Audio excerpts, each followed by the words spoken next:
Well, it means these athletes won't be competing at the Games. These were absolutely last-minute, last-ditch appeals. Some of these athletes are already in South Korea because if the decision had gone their way, they'd be competing as soon as tomorrow. But in truth, that was always fairly unlikely because Russia has been banned as a nation from these Games because of state-sponsored doping, accusations of state-sponsored doping.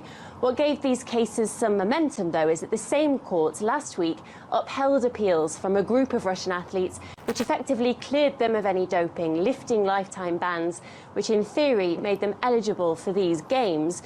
So these latest appeals include some of those athletes and also some athletes who had never been convicted of any doping at all, including some really high-profile athletes, one six-time gold medalist, some world record holders.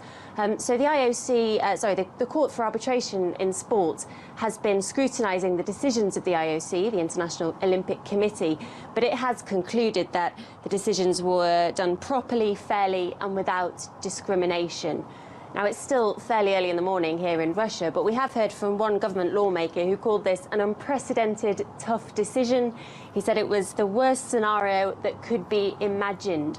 Russia has always denied any allegations of systematic doping, and he hinted that Russia would continue to support its athletes through the courts even after these Games are over. The government has also previously spoken about compensation, about holding alternative games for the athletes who aren't allowed to compete at these Winter Olympics.